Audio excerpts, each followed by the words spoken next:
Hey, what's up, everybody? The NBA All-Star festivities are this weekend, and I decided to put together a list of the top 10 NBA All-Star games. And yeah, for me, the All-Star game growing up and even in recent memory, I still enjoy the All-Star game. I still think it's an incredible thing to watch the 24 best players in the league, in the world, playing on the same court to compete to win the MVP. Now, in recent memory, the All-Star game is taking its fair share of criticism. There's been a lack of defense, a lack of effort. And yeah, to be honest with you, no All-Star games in recent memory made this list for me. Um, you know, I just don't get it. I just don't get why there's been such a lack of competitiveness. Some people would say, oh, there's too much money at stake. Guys don't want to get hurt. But to me, if you still love basketball, if you're still trying to make a name for yourself, why not try to win the MVP in a game featuring the best of the best? Like Isaiah said, this is the chance for me to become MVP. And for that one day, I was MVP. Out of all the 24 best players in the world, I was the one holding up the trophy. It still, to me, it still means a lot. And all you need is that one guy to get on the court and say, I want to be the best. I want to be competitive. I mean, we've seen it with Westbrook, but, I think Westbrook won back-to-back MVPs. But no one was really able to match his competitiveness. But I think in an All-Star game, you never know what to expect. I still think if it just takes one guy to say, I want to be the best. You guys come match me. And sometimes when the game starts, those competitive juices will start flowing. But to be honest with you guys, like in recent memory, there's not one game that stands out. When I think about the All-Star games that have taken place over the past decade and a half or so, like the most memorable thing that I could remember is Steph Curry, like getting out of the way, just lying down so he doesn't get hit by Giannis Antetokounmpo as he dunks over him. Like that's the only image that really stands out.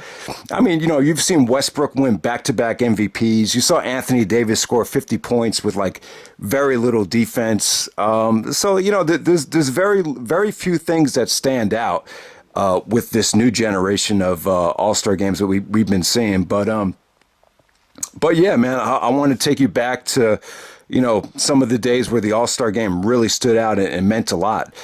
So at number 10, we're going to go with 1988. This is Michael Jordan's first NBA All-Star game MVP. 32 years ago in Chicago. This is special because this is the NBA All-Star Game is finally coming back to Chicago this weekend. So the last time they were in Chicago, you have to go all the way back to 1988. This is all about Michael Jordan, though. He had that incredible slam dunk contest on Saturday night with Dominique Wilkins. That's considered like the standard of all slam dunk contests as far as a competitive duel. Like that's the golden slam dunk contest right there. And, that Jordan dunk from the free throw line, this is the weekend where Jordan took his name to the next level. Like this was like a milestone. He had the shot, the North Carolina shot against Georgetown in 1982, then the 63 points against the Celtics, and then the slam dunk contest and the All-Star Game MVP. It was like his third milestone where he really, took his name and his brand to the next level, and he scored 40 points in his hometown in Chicago. Back in the day, at the All-Star game, and a lot of times the teammates would help you get the MVP if they were in your hometown, like the previous year with Tom Chambers. But yeah, it was a terrific story for Michael Jordan. It showed a lot of his perseverance. You got to remember, like his rookie year, a lot of people wanted to see him fail. A lot of people were jealous of him. And the 1985 All-Star game, there was a supposed freeze out where they didn't want to pass him the ball. And there's rumors that there was a conspiracy going on with Magic, Isaiah, and George Gervin to kind of, freeze him out of that game. So he only had like 10 points in the 85 All-Star game. But by the time he gets to 1988, the handcuffs were off of him and he stole the show with 40 points. The 88 season for Jordan, the Bulls didn't win a championship. They were still learning and, they were still trying to develop at that time. But for Michael Jordan individually, he won the All-Star Game MVP. He won the regular season MVP. He also won Defensive Player of the Year. So yeah, Jordan 87, 88, finally became known as a, all around the best player in the game at that time. So we go to number 9. We go to 1994. This is Michael Jordan's partner in crime, finally showing what he could do. All right, so for the 93-94 season, Michael Jordan actually retired, and this is the year where Scottie Pippen was really able to show that he could still carry the Bulls by himself. Scottie had an incredible year. The previous year, the Bulls won 57 games with Jordan, and in the year Jordan retired, they still won 55 games. So Scottie Pippen, definitely still the all-around best player in the game. This All-Star game took place in Minnesota, and Scottie won the MVP. In this game, he was very similar to LeBron. He was like a point forward. He would, bring the ball up. He would pretty much average almost a triple-double every game. And, in this All-Star game right here, very competitive. I remember the West was really giving Shaq a hard time. Shaq had the rap album out. He had all these endorsements. I think a lot of people were a little bit jealous of Shaq. So they every time he had the ball, they just triple teamed him and fouled the crap out of him. But, the Eastern Conference team was pretty much led by Scottie Pippen. It was definitely the most talented player on the court. Without him, the Eastern Conference team would not have survived this game. And, NBC at the time, you had Magic on commentary. They were really trying to sell Scottie Pippen because you had all these Chicago Bulls games on TV that were, inserted into the schedule before Jordan had retired. So, and I got to give Scottie Pippen credit. I know Isaiah took a lot of shots at him saying that, Scottie couldn't carry the league after Jordan had retired. But, I gotta give Scottie credit. And I wish, looking back on it, I wish he had, a chance to win a championship without Jordan in the finals. But I'll give him credit, man. I had a lot of friends that remained loyal Chicago Bulls fans even after Jordan retired, and he still supported Scottie Pippen, and the Bulls were still a great team. They almost beat the Knicks that year. And, Scottie Pippen definitely showed a lot of heart. And I was happy to see him finally get his due without Jordan in the All-Star game. The handcuffs were off of him, and he was really able to, just go out there and prove, that, he's the best player in the world on that night. That was in Minnesota, February 13th, 1994. Scottie Pippen MVP. Number 8, I'm going to go with 1990. The All-Star game. What I remember about this game is David Stern's reaction, and rest in peace to the great commissioner, David Stern. At this time, this is the last time the All-Star game was on CBS. So this is when they were negotiating a new television deal. So it was very important for this All-Star game to really stand out. And you could just tell you have Magic on one side, Jordan on the other side. I just remember David Stern's reaction to some of the plays during the game. He was just, had a huge smile on his face. Like, it was like, oh man, the league is in great hands heading into this new blockbuster television deal with NBC. I think Magic won the MVP, even though the West lost the game. So that was kind of weird. I remember Jordan was upset that Magic had won the regular season MVP that year because he thought, he thought maybe Charles Barkley got snubbed. And yeah, that was the year where it could have went either way. Magic, Jordan, Barkley. That was Barkley's best season, the 1990 NBA season. So a lot of people thought Barkley had gotten snubbed. I remember reading the Jordan rules, and Jordan said, I just hate that Magic got it. And now looking back on it, to see Magic win the All-Star game MVP, and his team didn't even win, I'm sure that added more fuel to the fire at the time. But yeah, I just remember the level of play, the fundamental skill was just off the charts. You had an entertaining game, but it still felt competitive. That's the 1990 NBA All-Star game. I want to say it's from Miami. Number 7, I'm going to go with the 2000 NBA All-Star game. And Jesus, man, there's just, watching these highlights back, there's just a buzz in the air. You guys remember this was actually in Oakland, and Vince Carter, set the world on fire in the slam dunk contest the night before. So the momentum of the crowd kind of carried over. And yeah, I remember, like, after Jordan retired, I had so many friends that said, oh yeah, I haven't watched the NBA since Jordan retired.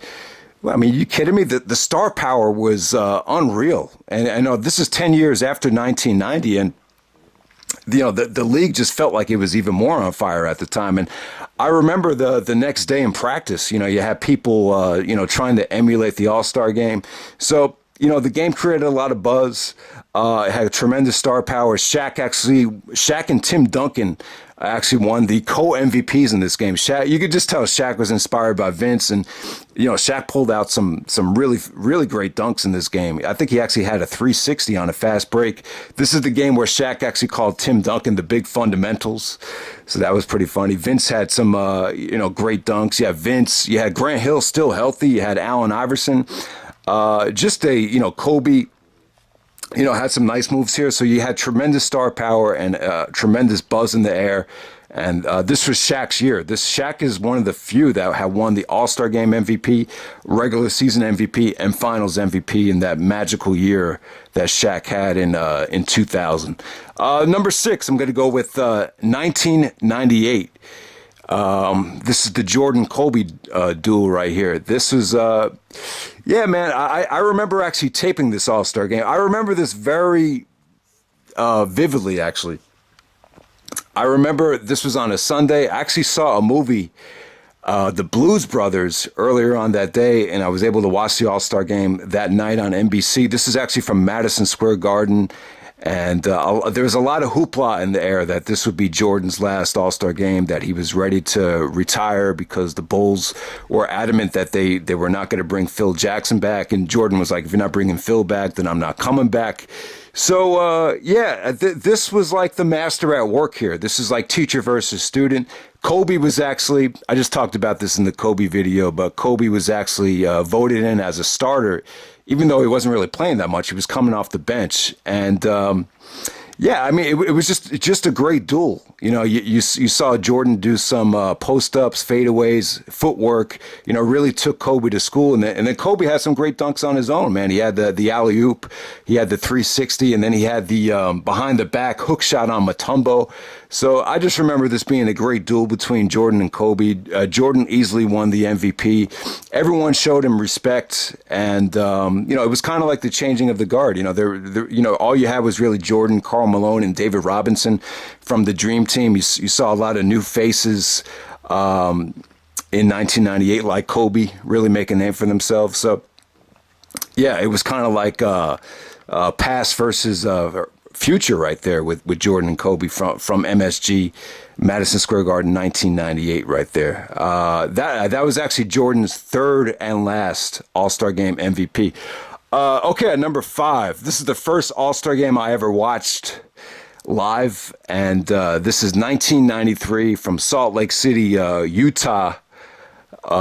Incredible game. This to me is when the NBA was at its apex in terms of parity and in terms of talent. I mean, the East had a loaded squad. You saw Shaq actually get voted in as a starter. You had Larry Johnson get voted in as a starter. The West was, to me, this is the best the West ever was at that time. Charles Barkley had a magical season that year. But, in 1993, it was in Utah. So John Stockton and Karl Malone won the co-MVPs. They were both part of the Jazz. So, you saw some great chemistry and teamwork from them. The game actually went into to overtime. Hey, very competitive game here. You have Pat Riley coaching the East, and, his competitive juices were flowing here. He actually designed some great plays for Michael Jordan at the end of the game. Jordan had a great game here. I think he had like 30 points. I remember in this game, Shaq didn't get a lot of playing time. Larry Johnson did not get a lot of playing time at all. He only scored 4 points, and he held the grudge against Riley and said, the next time I play the Knicks, I'll score 80. He ended up losing to the Knicks in the playoffs. But hey, this is when LJ, Larry Johnson, was still in his, this is when he was in his prime, before he had gotten hurt. But yeah, man, like I said, Karl Malone, John Stockton, the co-MVPs. I just felt like the league was at its best at this time. I really felt like you had a combination of just, young guys and guys in their prime as well in 1993. At number 4, I'm going to go with the 2003 NBA All-Star Game.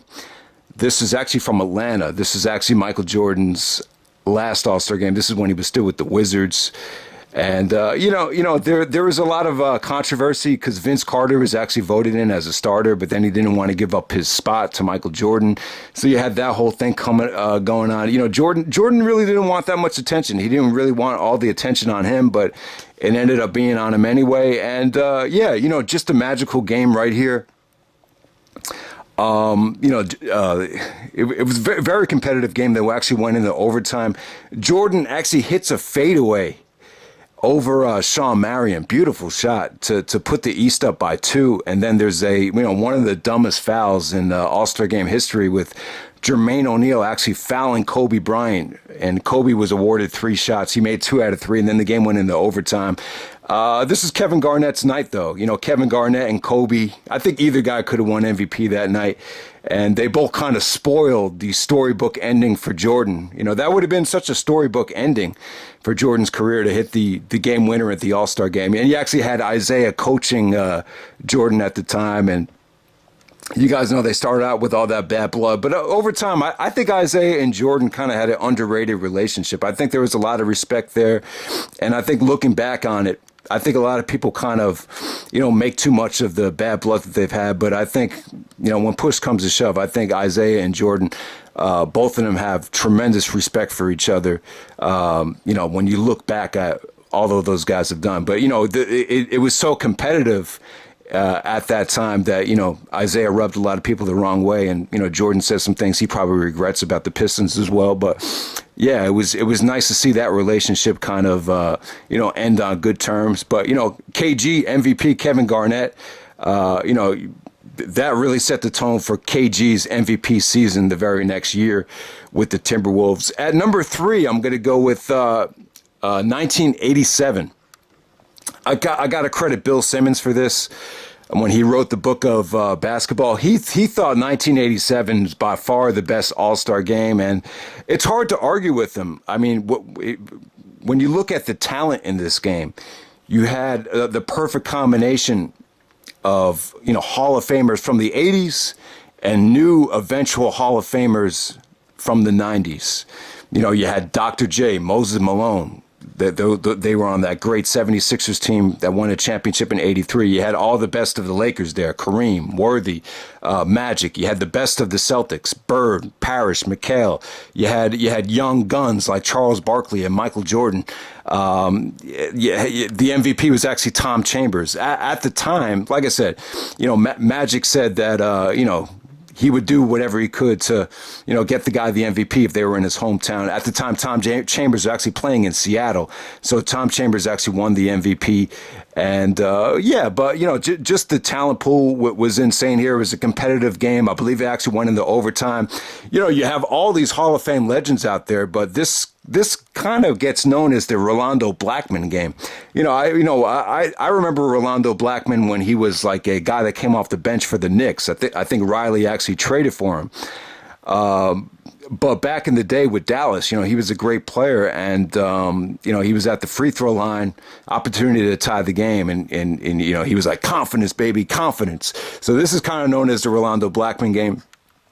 But like I said, guys, if you want to find an All-Star game with, I don't think you could find an All-Star game that had that many Hall of Famers. So that's number 3. At number 2, I'm going to go with the 2001 NBA All-Star game. God, this game fucking rocked. It was incredible. Awesome stuff. The 2001 NBA season, this might be the most underrated season ever. You have Vince Carter, Kobe Bryant, Allen Iverson. Any one of those guys could have made the case for best player in the league. The 2001 All-Star game, you finally felt like the new generation of talent was really coming into their own. This was just a huge comeback. The comeback was incredible. They were in Allen Iverson's hometown of Washington, D.C., and Iverson and Marbury led a huge comeback. Marbury hitting threes. Iverson had a huge fourth quarter there. You saw Iverson and Marbury, the 2 point guards that were drafted in 1996, hug. And yeah, it was just a tremendous game.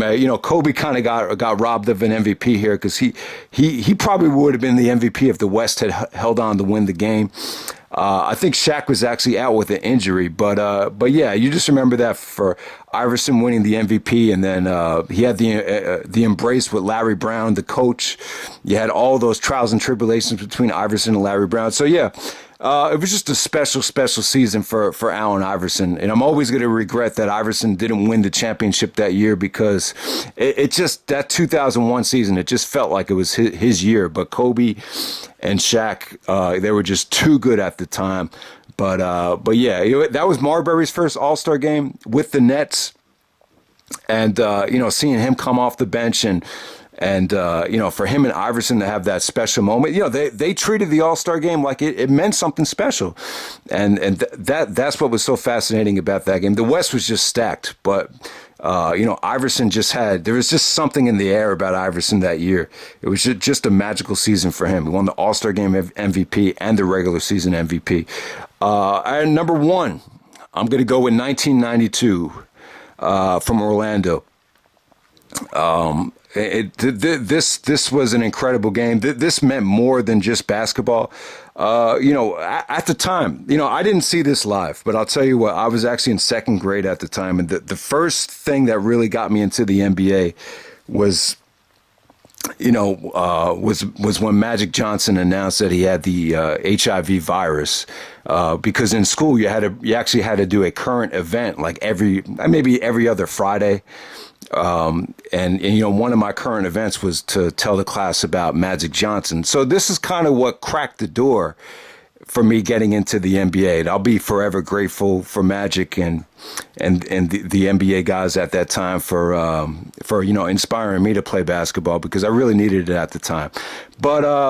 But yeah, the 1992 NBA All-Star Game. So Magic had announced his retirement before the season started. A lot of people, they didn't know how dangerous this virus was going to be. So there's a lot of people that didn't even want Magic to play in the All-Star Game. But Magic was actually voted in to the All-Star Game, even though he had retired from the Lakers. And it was just a great story and just a great decision from David Stern. It was just a very important game, probably the most important basketball game that's ever been played, because it showed the world that you could still have the HIV virus and play basketball. And what's crazy, Isaiah was just talking about this. A lot of people thought Magic was going to die, because at the time, if you get HIV, the next thing is full-blown AIDS, and when you get full-blown AIDS, you just die. So it was kind of like you. When Magic was announced with HIV, it was almost as devastating as finding out that Kobe died. It really was, and so you just didn't know. And by the time you get to the All-Star game, it was kind of like you appreciated Magic being alive. So Jordan and Isaiah, they kind of took a back seat. And, Jordan wanted, everybody wanted Magic to win MVP. And, he worked his ass for it. He trained hard for this game. It wasn't like he stopped working out or didn't play. And, it was just a great moment to see, Magic go through what he went through. And he went through a lot. Let's face it. When Magic got hit with the HIV virus, it affected a lot of players. Jordan said it slapped him in the face because he had probably been, sleeping around.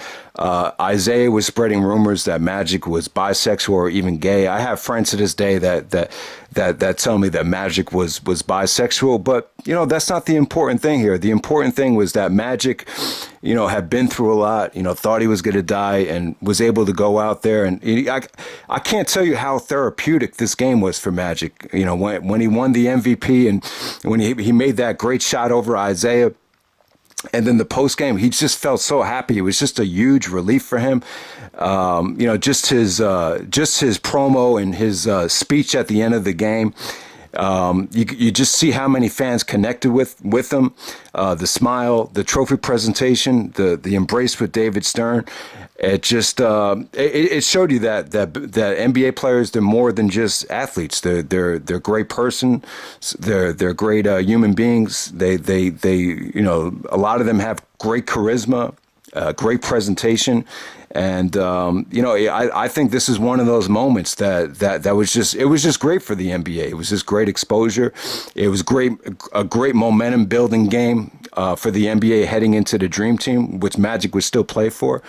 But yeah, man, it was devastating for Magic to get the HIV virus. But sometimes when you're devastated, sometimes when you're down and out, the best drug in the world is to go out there on that court and just let it all out. And that's what it was that night. And just to see Jordan and Isaiah, all those guys, hug Magic and congratulate him after the game, even with the HIV virus. It was just great for the world to see. So I'm always gonna, even though I didn't see this game live, it's the whole Magic HIV controversy. Ironically, it's what kind of cracked the door for me to start getting into the NBA as well. It was kind of an eye opener. Even though the game was kind of a blowout too, but to see Magic, perform at that level after not playing the whole season, it was just, very, very special. So that's the 1992 NBA All-Star Game. I got to put that as the defining game out of any of these games for, reasons that are even bigger than basketball. So there we go. So yeah, man, this weekend, All-Star weekend, the All-Star game. Hopefully it's competitive. Hopefully it's a good time. And, hopefully if we finally get this game headed into the right direction. You would bet on it not happening, but you never know. So we'll see what happens. All right, guys, hope you enjoyed the video, and I'm out.